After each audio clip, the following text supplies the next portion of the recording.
کشمیر میں ہوں مرزا شفیق آپ کے ساتھ سچ کے ساتھ میرے ساتھ ہیں میرے پروگرام کے مہمان سردار شوکت علی کشمیری چیئرمین متحدہ کشمیر پیپلز نیشنل پارٹی۔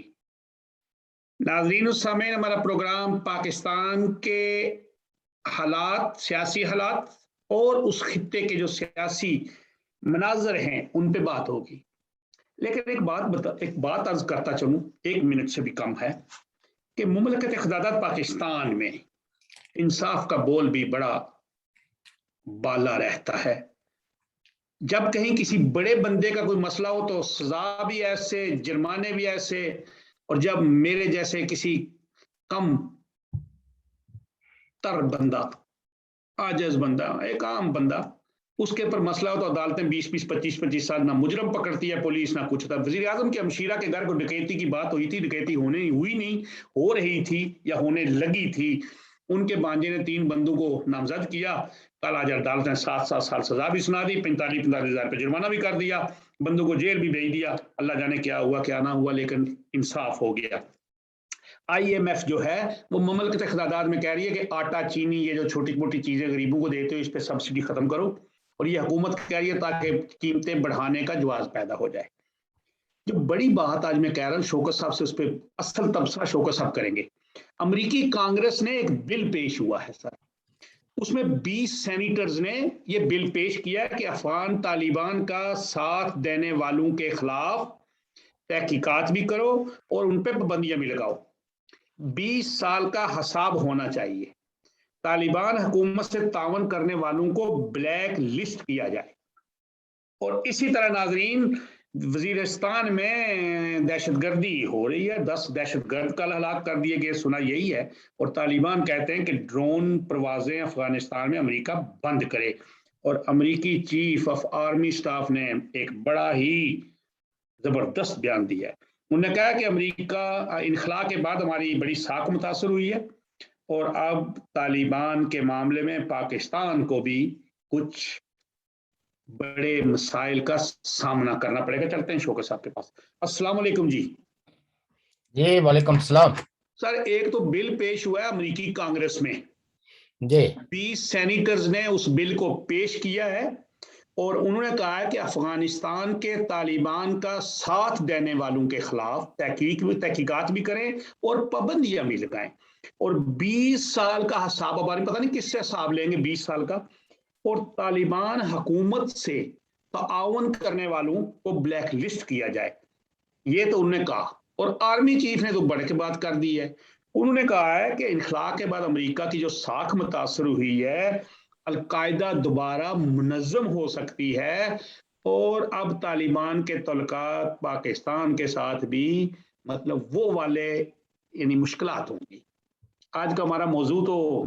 بہت سے موضوع بنتے ہیں، لیکن آج ہم اسی موضوع پہ چلتے ہیں، اور آپ سے، اور دوسری بات میں پھر آپ کو ایک مبارکباد دوں کہ کوٹلی، ہجیرہ، مظفر آباد اور پنجاب زون مختلف جگہوں پہ مادام نائلہ خانین مرحومہ کی برسی بڑی شان و شوکت اور بڑے ہی پور انداز سے منائی جا رہی ہے۔ یہ میں نے کل بھی کہا تھا کہ ان کا قد کاٹ بڑا ہوگا، خاندان کا بڑا نام ہے، ان کے والد صاحب کا، ان کے ہر چیز کا، لیکن ان کی جد و جہد، ان کے کردار، جو سیاسی کردار تھا، ان کا جو قوم کے لیے قوم پرست ہو کے کھڑا ہونا تھا، اس کو آج پوری دنیا بھر میں کشمیری جو ان کے فالوورز تھے یا اب ہیں یا نہیں تھے لیکن ان کو چاہنے والے ہیں، ان کی برسی منا رہے، ان کی یاد کر رہے ہیں، بس اسی بات جی۔ بہت شکریہ۔ قبل اس کے کہ میں آج کے موضوعات پہ بالخصوص افغانستان اور پاکستان اور امریکہ تھوڑی سی بریف ہسٹری بھی بتاؤں آپ کو، تو نائلہ خانین صاحبہ کی جو برسی کے حوالے سے آپ نے ذکر فرمایا، تو ان کی برسی پوری دنیا میں ہی، اور آپ کو نے دیکھا ہوگا، آپ خود بھی اس میں شامل تھے، جنیوا میں بھی تمام بین الاقوامی ڈگنیٹریز نے بھی نائلہ خانین صاحبہ کی جو جرت مند جدوجہد تھی اس کو خراج تحسین، خراج عقیدت پیش کرنے کے لیے بنفس نفیس وہ اس کانفرنس میں آئے جو نائلہ خانین صاحبہ کو ٹریبیوٹ پیش کرنے کے لیے united Kashmir peoples national party Switzerland نے آرگنائز کی تھی جنیوا میں، اور اس کی جو صدارت تھی وہ جناب امجد یوسف صاحب جو ہمارے یورپ زون کے صدر ہیں انہوں نے کی، اور جو گیسٹ آف آنر تھے وہ معروف دانشور اور بلوچ قوم پرست رہنما آزاد بلوچ صدیق آزاد بلوچ جی، صدیق آزاد بلوچ نے کی جی، اور جبکہ اور ساتھ میں جو گیسٹ آف آنر دوسری تھی اوکوپورس جو ایک یونائٹڈ نیشنز کی کنسلٹیٹیو آرگنائزیشن ہے، جنہوں نے حال ہی میں یونائٹڈ نیشنز کے اندر وومن ورلڈ فورم آرگنائز کیا تھا، اور تو وہ بھی موجود تھی، پرنسس میشلین، ان سب لوگوں نے ہی نائلہ خانین صاحبہ کو شاندار الفاظ میں خراج عقیدت پیش کیا، اور کینیڈا میں بھی برطانیہ میں بھی مختلف جگہوں پہ جو ہے وہ ان کی برسی بنائی جا رہی ہے۔ یہ ان کی جو جرأت مند جدوجہد تھی، اور یہ ان کی جو پارٹی کے ساتھ، پارٹی کے نظریات کے ساتھ جو وفا تھی، دراصل اس کا ادعا ہے، اور ان کو خراج عقیدت پیش کیا جا رہا ہے ان کی جرأت مندی پر، ان کی وفا پہ، ان کی کمٹمنٹ پہ، اور یہ سلسلہ جاری رہے گا جب تک united Kashmir peoples national party کا ایک بھی کارکن زندہ رہے گا تو نائلہ خانین جو ہے وہ ہمارے دلوں میں بستی رہے گی، اور ہم بہت ہی ان کو مس کرتے ہیں۔ انہوں نے بہت اچھی یادیں، بہت اچھی باتیں ہمارے درمیان چھوڑی ہیں۔ آج کا جو ٹاپک ہے وہ دراصل ایک بہت وسیع چیزوں کو احاطہ کرتا ہے، اور جو گریٹ گیم ہے، first great games, second great games, میں تھوڑا سا افغانستان کے حوالے سے آپ کے توسط سے آپ کے ناظرین کی خدمت اقدس میں کچھ تاریخی حقائق پیش کرنا چاہتا ہوں۔ یہ تو شاید بہت سارے لوگ جانتے ہوں گے کہ افغانستان کے ساتھ کوئی سمندر نہیں لگتا، اور جن ملکوں کے ساتھ سمندر نہیں لگتا ان کو لینڈ لاکڈ خطے کہا جاتا ہے جی، لیکن افغانستان کی جو خصوصیت ہے وہ یہ ہے کہ اس کی سرحدیں جو ہے وہ پاکستان سے ملتی ہیں، ایران سے ملتی ہیں، ازبکستان سے ملتی ہیں، تاجکستان سے ملتی ہیں، اور چین سے ملتی ہیں، اور یہ تقریباً 6 ممالک جو ہے آپ کہہ سکتے ہیں کہ خطے میں ان کی اپنی ایک اہمیت موجود ہے، خاص کر کے چائنا کی، ایران کی اور پاکستان کی بھی، لیکن دنیا کی نظروں میں ازبکستان اور تاجکستان یعنی جن کو ہم سینٹرل ایشین اسٹیٹس کہتے ہیں، ان کے وسائل پہ دنیا کی بڑی نظر ہے، اور ان وسائل کی وجہ سے وہ افغانستان کی سرزمین کو ہر کوئی اپنے لیے استعمال کرنا چاہتا ہے۔ باقی ملکوں کے تو اس میں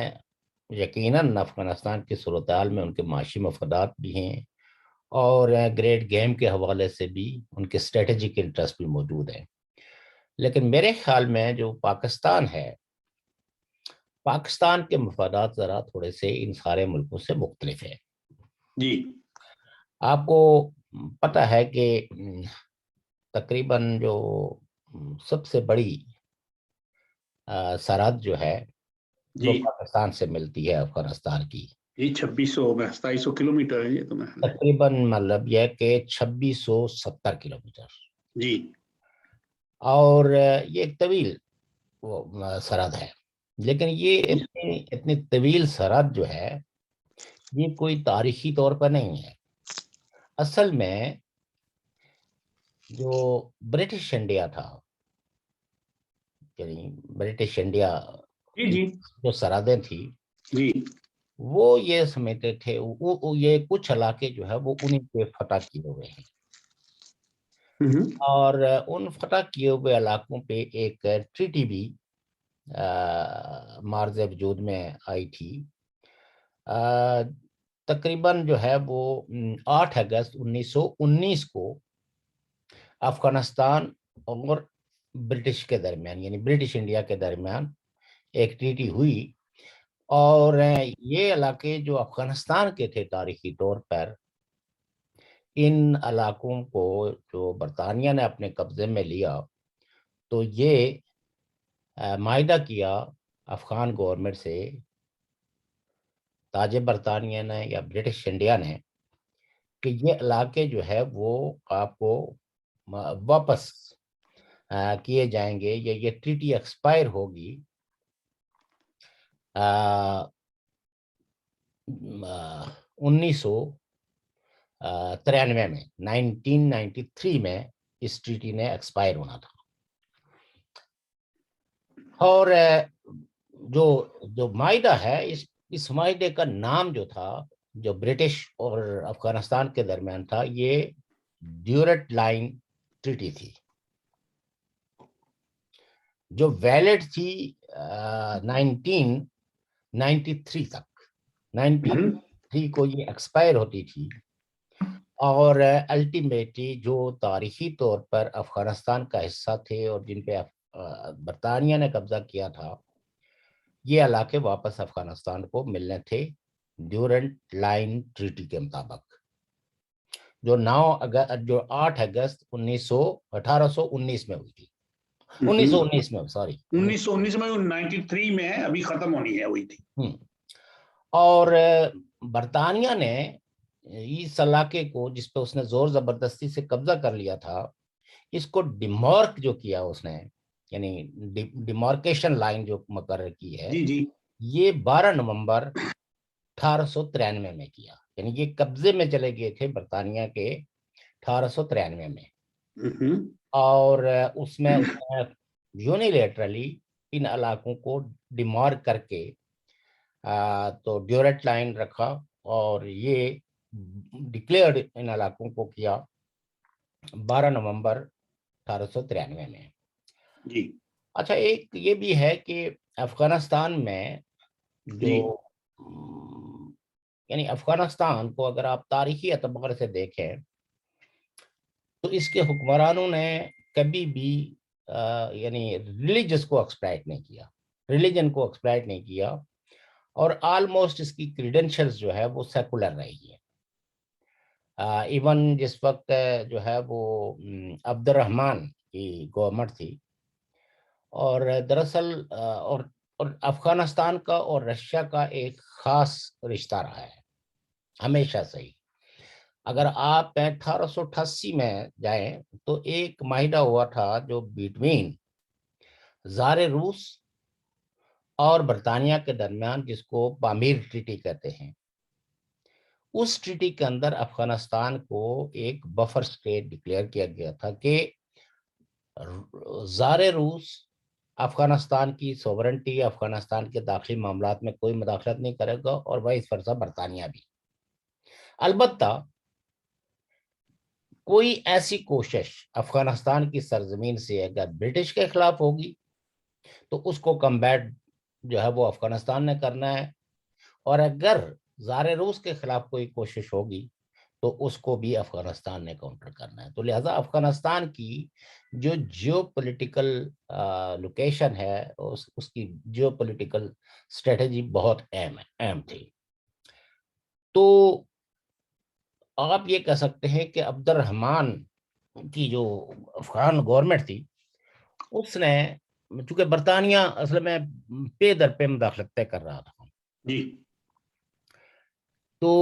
عبد الرحمن کی جب گورنمنٹ آئی تو اس نے رشیا سے